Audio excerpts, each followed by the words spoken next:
Бул Ош шаарынан 30 чакырым алыстыктагы Араван району. Жергиликтүүлөрдүн басымдуу бөлүгү дыйканчылык менен жан бакса, калганы чет өлкөдө миграцияда эмгектенет. Бул берүүбүздө миграцияда жүрүп, Орусия-Украина согушуна азгырылып, бири майып болуп кайтса, экинчиси каза болуп сөөгө алып келинген эки жигиттин тагдыры тууралуу айтып беребиз.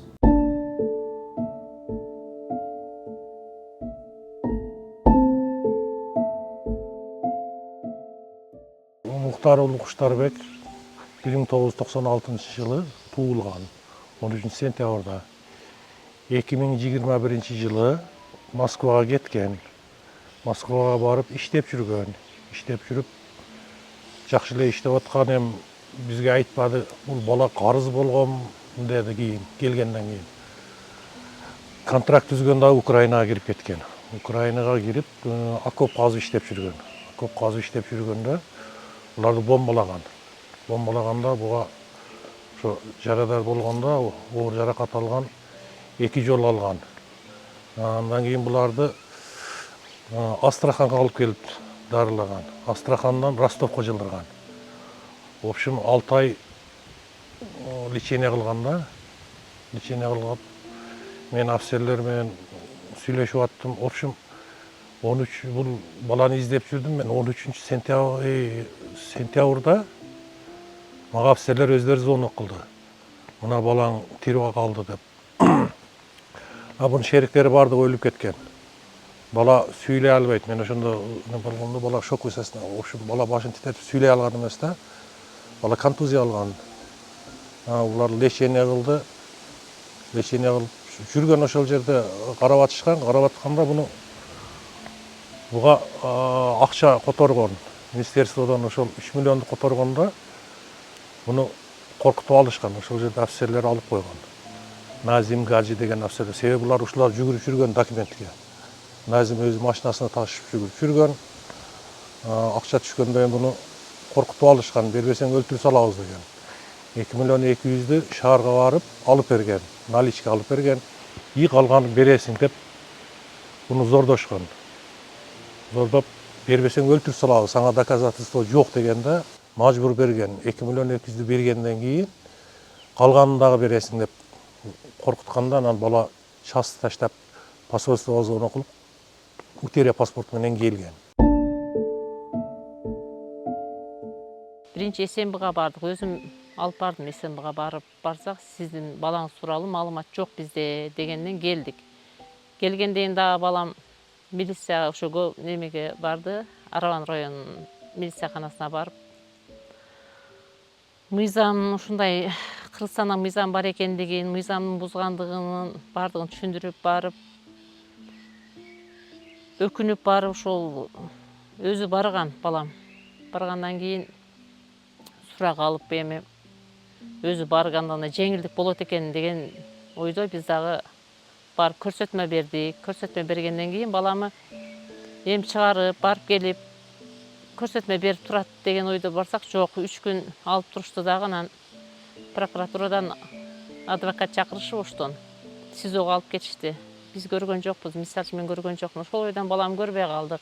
Балам ден соолугун деле ойлошкон жок. Мисалы үчүн ачыгын айтканда балам катуу ооруп турган, мыйзамды бузгандыгын билген. Эртерээк барсам, ушул мага жеңилдик болобу, мени коргоп, бала өзүм Кыргызстандамын го, Кыргызстандын гражданины болуп атсам деп, балам мыйзамды бузгандыгын, ушундай мыйзам экенин билип туруп баргандыгына карабастан, балам азыр ушу 5 айдан бери СИЗОдо жатат. 10 майда акыркы соту болду. Баланы 5 жылга камап берди. Эми мына экинчи сот, азыр апелляциялык соту болду, кече 4-июлда болду. 4-июлда болду. Эми 30-июлга жылдырды. Ушуну биз суранып кетет элек Садыр Жапаровдон, пробация беришин суранат элек. Оштун сотторунан суранат элек пробация беришин. Себеби бул бала өзү барган. Булар жазып атат, Аравандан жазышты, сотко жазышкан, баланы тутуп келдик деп. Эч кандай тутуп келген эмес, бала өзү барган. Мен прокуратурага кирип айттым, неге буну тутуп келдик деп жазып атат, жашаган жерин адрес жок деп жазып атат. Паспортун көрсөттүк биз, мына жашаган жери бар деп. Бул жалгандан жазып туруп, үйүнөн тутуп келдик деп. Бала өзү барган. 256'ны koyup durup ösör degen bala tergөө kılıp durup bu balanın SIZO'ga kirgizildi. Şu hazır akırkı sotu emi 30 iyulda болады. Biz algan makul emespiz. Bizdin үй бүлөдө азыр 85 жаштагы апам бар. 10 жылдан бери баспайт, бир жерде өзүм тургузуп карайм, эшик алып чыгам. Оор эле болуп атат. Баламдын атасы экинчи группадагы майып, ишке жарабайт. Келиним дагы ишке жарабайт, эми азыркы убакта боюнда бар. 1,5 жашар неберем бар. Жалгыз багарман балабыз. Мурда кылмышка катышкан эмес, соттолгон эмес. Мыйзамды бузгандыгын түшүнүп, өкүнүп барып атса, кечирим сурап барып атса, жеңилдик кылышын суранат элем эми. Кыргызстан Республикасынын президенти Садыр Нуркожоевден суранабыз. Ушу баламы Куштарбектин өзү баргандыгын эске алып, мурда соттолгон эмес, кылмышка аралашкан эмес, жаштык кылып, телеграм аркылуу ушул Россия мамлекетине барып, ушу азгырылып барып калгандыгын кийин келгенден кийин түшүнүп жетти. Мурда билгенде бул иш болбойт беле, биз деле түшүндүрүү иштерин жүргүзөт элек. Бизде байланыш жок болгондуктан ушул иш болуп калды эми. Мындан кийин ушул жаштарды да чакырып кетет элем. Ойлонуп туруп, посыл сфералардан суранат элем, түшүндүрүү иштери көбүрөөк болсо, ушундай иштерге барбайт беле жаштарыбыз.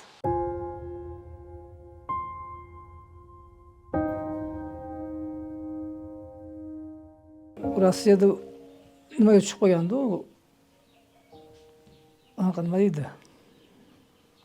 Qamoqxonaga tushib qo'ygan. Ana shu 2020-yil kasallik chiqdi-yu, koronavirus. Shu paytda borgan. Borib ishi yo'q. Shu как раз shu koronavirus bo'lib, anaqa paytda borib qolganda Moskvaga. Shunda men Moskvada edim. Boshqa joyda edim, rayonda.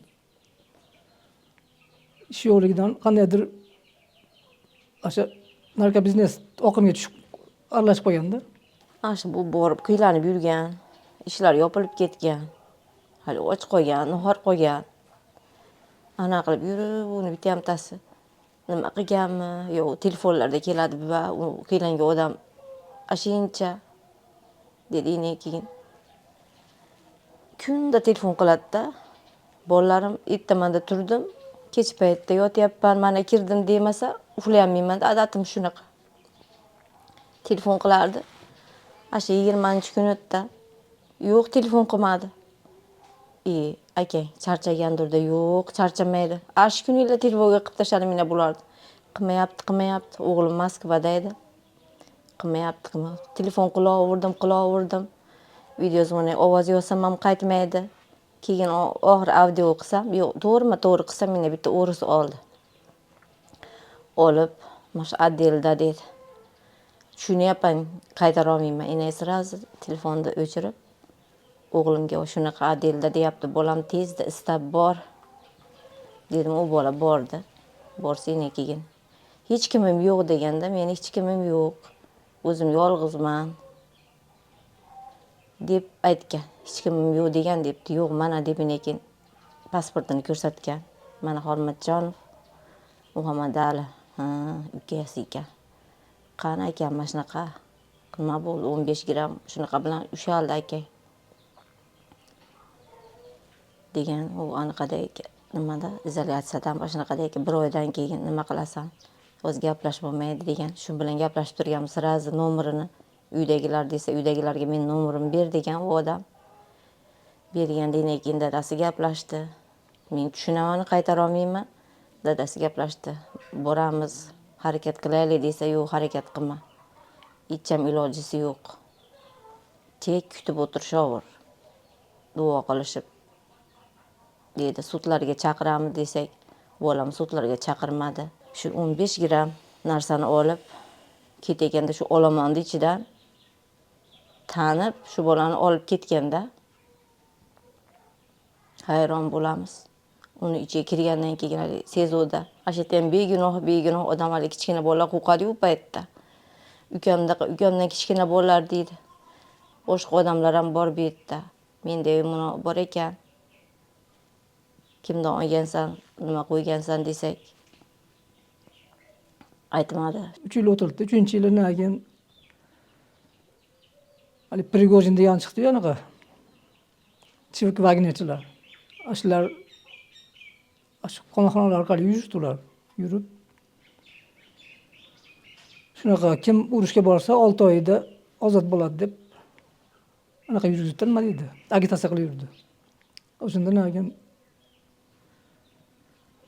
men oldi borganimda shuna deb qoldi. Men aytdim, o'zingga qara endi, ko'pchilik qayerga borsa sen o'sha yoqqa borgin dedim. Ko'pchilik qarab yurgin dedim. Keyin gaplashib qaytdim. O'sha paytda как раз sentyabr oylari edi. Men qaytgandan keyin как раз bir oy oktyabr ichida уже ularni olib ketibdi nimaga? Ukrainaga. 2023 martlarda bordim. Mendelevskga borsam, shu u yoqda tekshirib turib, aşağı ketgan dedi. Ukrainaga dedi. Qaytib keldim. Moskvaga qaytib kelib, orada hech qancha o'tmadi. Shu xabar kelib qoldi. Shunaqa bo'ldi. Urushda shunaqa bo'ldi Ukrainada.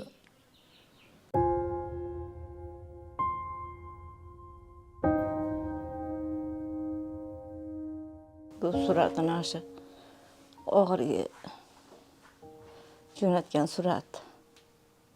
Tez gaplashib turardik. Manaqa degan gap bo'lyapti desa, men nima deb buni urush bo'lishini qayerdan bilay? Yorug'likka chiqib, toza havoda yuradi. To'yib ovqatlanadi. Endi urush bo'lsa, bunday urush turdi deb bolam. Yo'q ham demabman. Mayli bolam, borar ko'pchilik nima bo'lsa ashi. Borsang 6 ham o'tib ketadi. Voy yaxshi bo'lar ekan chiqadigan bo'lsanglar debman. Majburlasa chiqma, agar o'zing xohishing bilan borgin bolam, ko'yning aniq bo'lsa debman meni. Borma desam, bormagan bo'lardi. Og'zidan chiqishiga shuna debman.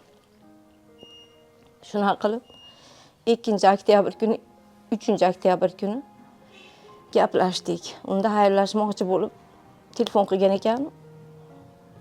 Video zvonok qilmadi. Audio zvonida gaplashdik. Bo'pti, xudo xolasa, yaxshilik kunlarda ko'rishaylik buva, dedi. Voy, nima, meni ko'rsatmayapsan desam, ha yo'q, biz boshqa yerda edik dedi. U xayrlashmoqchi bo'lgan ekan. Shu bo'yicha jim bo'lib ketdi. Hech ham xabar yo'q. Mana o'tibdi, pistonchi o'tibdi. Arvollik, bir narsa ham degan bola o'tdi dedi. Ashaqqa borib kelishdi. Yurib keyin 10 yanvarda Artyomskiyda nobud bo'lgan ekan. U endi asha tozalab chiqib ketmaguncha buni hech kim istamaydi ekan, bilmaydi ekan. Ash martda 24damikin telefon qilib qoldi ash bittasi. O'ris, yaxshi vangerlar bilasan, telefon nomerlari ham bor. Shunaqa Ulug'bek o'g'lingmi? O'rischani tushunaman. Gap qaytara olmayman. Endi asrga o'tiruvdimda. Shuncha kun o'tdi, kutyapmiz, hech kim yo'q yana keyin. Bir kun telefon qilib qoldi. Mana shunaqa Moskvaga keldi. Moskvadan biletni nima qiliblar, samolyot ana qilyapman. Samolyotga solib jo'natib yuboraman, dedi. Masjidga qo'yib turishdi, dadasi kelguncha. Dadasi kelganda olib kelamiz deb. Shu manaqada Yashiqda keldi. Bosh tomonda bunday tumanlar joyi bor. Ular telefon qildi-da, musulmonskiy qilib, musulmoncha qilib dafn qila olmaysizlar. Ochib ko'rishing mumkin ashetidan deb. Inam ashunda endi ochib ko'raylik deb bolalar qaraganda bolam, tog'asi, bintda o'ralgan boshlari. Mana shu bitta salafanda ochgan bo'lsa kerak, salafanlarga bo'lib solib qo'yganda. Anaqa tushib, shunda portlab ketgan. Yanvarda 10da shu ish bo'lgan ekan. 20 martda 20larida topilganda bular topilib keyin tekshirib 12 deb tayinlagan. Birinchi ukam uylansin deb, akam qachon akam chiqsa birga uylanamiz deb u bolani bo'lib qo'yib, yana seni bo'lamiz. Akang kelsa 2 oylarga teng to'y qilamiz desak, bu bolamiz qilib qamoqqa tushib qoldik. Uylanor uka, buvam qiynaladi, men og'riqchanman. Desam, yo'q, aka siz chiqqaningizda dedi. Keyin bu bola o'tgandan keyin men olib ketdim. Keyin 2 oydan keyin taqirdi qo'rqmasdan to'y qilib kelin oldik. Kichkina ukasini uylantirdik. Hozir farzandli bo'ldi. Bularga o'yinchoq kerak deb xudoyim kelinim 7 oylik tug'ib berdi. Mana hozir 6 oylik bo'ldi. O'g'il. Ismini Ulug'bek deb qo'ydi ukasi. Shu narsalar qoldi.